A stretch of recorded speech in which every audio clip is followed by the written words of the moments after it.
Andrew, could you tell us a little bit about what's happened this past week? Why are we all here?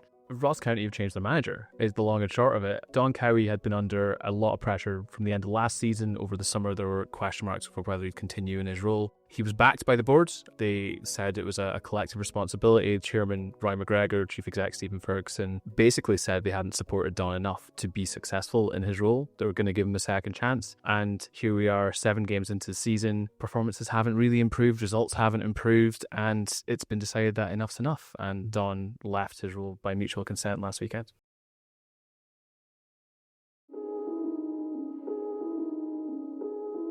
Take us through what's happened this past season. Okay, so everything kind of starts from the relegation at the end of last year. That was the 3rd year in a row Ross County had been in a relegation playoff. They managed to win the last 2. This time they weren't so fortunate. They went down to the championship. Then huge question marks were coming from all corners, really. There was a week of silence while the Ross County board decided what the future would look like. They must have seriously considered changing the manager then, deciding what to do. A lot of the fans were calling for change at that point as well. As I say, it was decided that Don would get another chance, and he was backed in the summer. They signed a whole bunch of players, more than a full team's worth of players, including former Scottish internationals, people who have won this league before, really with the idea of making Ross County competitive, and they set their stall out very clearly. Our goal is to win the championship this season. The League Cup games didn't go brilliantly as far as preparation goes. It started off with a defeat on penalties to a team 2 leagues below them, which is never great at the best of times, but they've also faced that same team in that same fixture the last 2 years and beaten them both times relatively comfortably. So straight away, some alarm bells were ringing in the fans that even though there's been this huge change of squad, huge turnover of personnel, things might not be a huge amount better this year. That kind of continued throughout those first few cup games. Ross County didn't make it through their group, even though in theory they were the highest ranked team, which meant by the time the league started a few weeks ago, that pressure that had already been there was really amping up. Day 1 of the championship, they were 2-0 up, ended up drawing 2-2. Next game was against main title rivals. They lost that 1-0. Partick Thistle last weekend, they lost again after 2 weeks without a game when a lot of focus should have been put in the training grounds. And everything just reached a real boiling point where it was decided enough was enough and things weren't improving quickly enough. There weren't enough signs of progress, even with the investment in the summer. And the decision was made that a change was needed in the dugout and a new manager was going to have to take Ross County forward.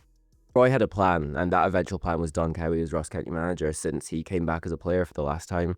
So Ramsey's been in to give us perspective of the fan reaction as well. Yeah, I mean, he was one of the 3 hosts of the original Ross County fan podcast. He loves the club that much.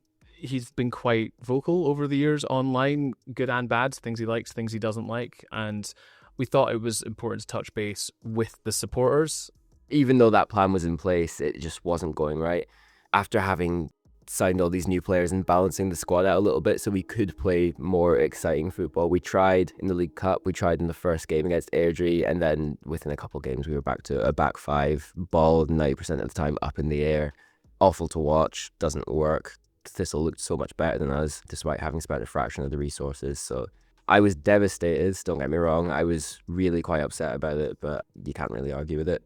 That's the thing, isn't it? I mean, there was so much discussion over the summer of whether Don would come back for this season. I guess for a lot of people it might have been heart versus head a wee bit because people wanted him to do well. It just didn't quite work. Yeah, that's exactly what it was like for me. You looked at the record we had towards the end of last season. It was just a total drop off. We didn't look likely of getting anything. It looked like we were going to get lucky for a minute in that playoff, don't get me wrong. But when we found out that Don was keeping the job, I deluded myself into getting excited about the season. And then County posted that thing of that picture of Don lifting the trophy as a player, and I'm like, right, okay, you're playing with my emotions here. So I was fully on board, but after a few games it looked like we were being brought back down to earth. And we're already behind. We've already got serious ground to make up if we're to challenge St Johnstone this season. And an update of this week as well, we currently have an interim manager. Tell us who that is. John Robertson. One of the things that was decided in the summer when Don was allowed to continue was that he maybe needed more experience in his backroom staff. So John Robertson came in as his assistant originally, had been Ross County manager before, well known for his time and success with Inverness Cally Thistle.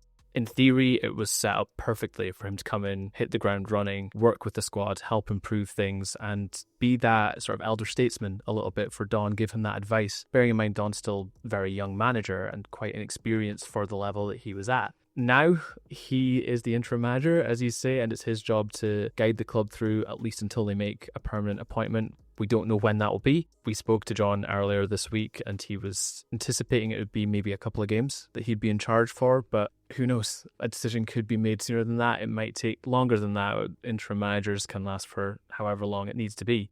What I'm looking for is the players to be honest and give everything they've got and play in a way that they give themselves the best chance of achieving that victory. If we get a little bit of luck that's required, then it can turn round and it can turn round quickly. What we've got to do now is get through Monday, which we did. As I said, it was an emotional day. It was a tiring day. We sat them down and says, right, we focus on Saturday. Thursday, Friday will be hugely tactical towards what we're attempting to do, which is show the fans, show everybody out there why Don Cowie brought us all to the club. What went wrong for Don Cowie? I mean, the football towards the end was turgid. You can almost forgive difficult to watch football when you're fighting for your life in the top flight. And I think that was probably Roy's point of view. You know, it wasn't great, but we were fighting for our life. But if you get relegated and then start playing that same football again, not only is it horrible to watch, it just doesn't work. The weeks before the Thistle game, there were 2 weeks in training without a game. The team just didn't look like they gelled with each other at all. Who knows, that might have gotten better as the season goes on, as players start to get each other more. But also, I think what worked against him is how well we've recruited this summer. I mean, on paper, our squad is fantastic. And you're looking at that squad compared to the results they're getting, and I think that's worked against the manager in the end. The only thing that they didn't get in the Magic School was a bit of luck. You need a bit of luck. You can have the best teams, you can work your team all week and have the best preparation, tactically but sometimes you need a bit of luck. I'm not saying it's the only ingredient that we were missing, but it was the main one. We're sitting here on 1 point bottom of the league. We could easily be sitting on 7 points with a bit of luck, but we're not. And that's the harsh reality of football. That's the harsh side that we cannot escape from. I can't escape from it. The players cannot escape from it. And ultimately, Don couldn't escape from it. So tell us a little bit about Don. Who is he as a person? Who is he as a manager? Because I've heard he is a likeable guy. He really is. And I maybe have to hold my hands up here and say I was blinded by just getting on with Don and liking Don and just wanting him to succeed. He's such a genuine guy. You know, you can go and just chat to him 5-10 minutes and he will give you that time. You know, he doesn't think that he's above anybody just because he was Ross County manager. And he's a local guy as well. I think he grew up in Strathpeffer. He went to Dingwall Academy. His family all grew up in the area. His dad was involved with Ross County when they first went into the Football League just over 30 years ago. And Don went on to have an amazing career, both in Scotland and in England. He played English Premier League for years. He won 10 caps for Scotland and yet never had that ego that you might expect somebody who has been to that level to have. He was really down to earth.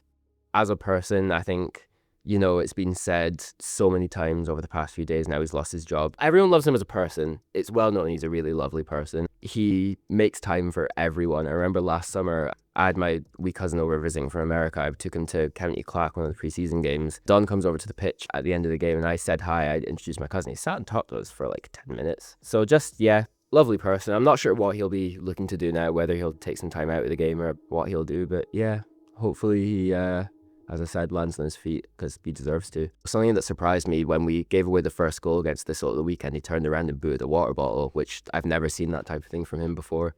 So who knows, maybe he'll take that type of thing into his next job and turn into more of a Derek Adams. We've lost a good man. As I said, that Don Cowie is an unbelievable role model for people in this region, for the kids, and how he's managed his career as a player and as a manager. And he's a gentleman, honest, hard-working.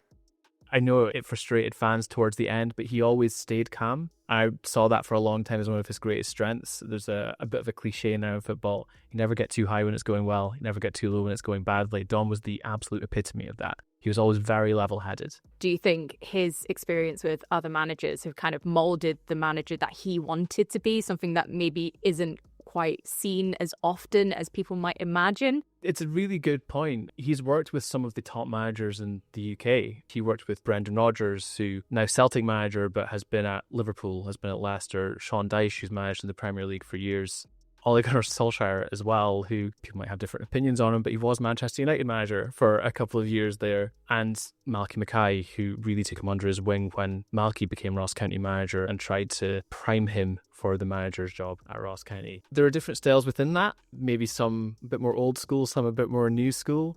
We don't know exactly what Don was like on the training pitch. We don't have that sort of access. Certainly, the impression that I got from the press conferences, from seeing him on the sideline, is that he very much tried to emulate that Malcolm Mackay, that Brendan Rodgers style of man management, if not necessarily how he was setting his teams up on the pitch. But different circumstances, different clubs, different players, that's not always possible to just replicate what you've done as a player when you're a manager. Don is a new school manager who has learned the lessons from being at big clubs with big managers who've been really, really successful. I think it's important to remember how inexperienced Don really is. He's had 18 months as a first-team manager, and that's it across his entire career. I'm sure this experience will do him the absolute world of good, and it really wouldn't surprise me if he goes on to be successful somewhere else now. He's a very private person in terms of what goes on at the football club. So no one really knew what he was like in the dressing room and such. It could be true that he was sort of too nice to be a football manager at this point in time. We'll never know. Who's next? Who's going to be the next manager? Yeah, I know. Do you have a pick? I really like Rhys McCabe. I'm not really sure why he left Airdrie. That was a bit sudden. I mean, I know they didn't do very well last season. They stayed up on a technicality more than anything else. But they did seem to play nice football. I mean, he was always a name in mind for teams in the Premiership who would sack their manager. The thing is, though, Championship, you're trying to get promoted, young manager, nice football. Someone like Tony Docherty, I think, is probably a safe pair of hands. That I know things went sour towards the end at Dundee, but I've always seen him as a very competent, steady manager. Do you feel like the way things have ended for him will affect his perception in the fans' eyes? Nah, I think everyone just feels bad that it didn't work out. And it happens. I think most managers that end up leaving a job, it's not them getting poached. It's usually, unfortunately, they get sacked. That's happened a little earlier than we would have hoped with Don. But more than anything, even though the results were bad and the football was worse, everyone will look back on just how he tried to represent the club in a good light. I don't think there'll be any tarnishing of his legacy around here. And if there is, I will argue with them extensively. It's one of those where I think there will be a lot of sadness that it didn't work out for him, even if people think it was the right decision to change the manager for Don to no longer be in charge of Ross County. I don't think anybody would be celebrating that a local guy who played for the club, who captained the club, who had gone all the way through the youth academy, worked his way up from coach to assistant manager to manager. I don't think there will be anybody celebrating that it's ended like this. And I can't imagine there's any Ross County fan who doesn't want to see him do well somewhere else now, which really isn't a given in football when somebody loses their job, that there's still that level of goodwill towards somebody. So I think that speaks volumes as to how Don carried himself and just his personality and what he was like with people around the area. We've already asked the question, but what's next for Ross County and what's next for Don Cowie? What's next for Don Cowie? I'll start with that one. I imagine he'll take a little bit of time away. He will want to reflect on what's happened these last 18 months because he was kind of thrown into the manager role at first as well when he possibly wasn't expecting it at that point in time. It's been a bit of a roller coaster for him with highs and lows in the job. And now, as any manager would do when they end up unemployed for a wee bit, he'll be evaluating what he could have done better, what lessons he can take from this last spell. And I imagine would channel that into making himself better for another managerial job. I didn't get any impression that his passion for the game has waned. So I have to think he'll be back at some point, somewhere, wherever that ends up being. What's next for Ross County? They're facing Dunfermline in the league this weekend, and the focus very much comes back to they need to get points on the board. They're currently sitting bottom of the league with 1 point from 3 games, and when the stall was set out so emphatically over the summer that they need to win this league this season, they just need to start getting results. Players can show on Saturday why they were brought to this football club by Don Cowie, because they're more than capable of challenging at the other end of the league where we find themselves from. The situation, this as I said, is a shock to everybody, and myself included. Right now, all I'm focusing on is what the club need, and what the club need now is someone to, could it be valued at a safe pair of hands? Yeah, absolutely. I'm experienced enough. I know this league. I'm experienced enough to handle that. We don't know what's going to happen going forward. The club will have time. I think what I do is I allow them, now my experience I can buy them time to seep through what they want, see what route they want to take, and that's what we'll look at, as I say. So the next 2 games in particular, I'll be preparing the team and getting them ready, and then, after that, the board may have a clearer indication of what route they want to take. For the managerial role, I'm sure they will have had a ton of applications so far. It's just a case of sifting through who the best candidate is. We don't know how long that's going to take, but a new manager will come in. Their remit will be to win the league, to get back to the Premiership. And I think with the players they recruited in the summer, the talent is still there to do that. fingers crossed it can happen. You've been listening to Beyond the Briefing, the stories behind the headlines, diving deeper into the biggest local stories in the Highlands. This podcast is brought to you by Highland News and Media. It's hosted by Shannon Marvell and produced by Christopher Dixon. If you enjoyed this show, make sure to subscribe and share with others who care about local journalism.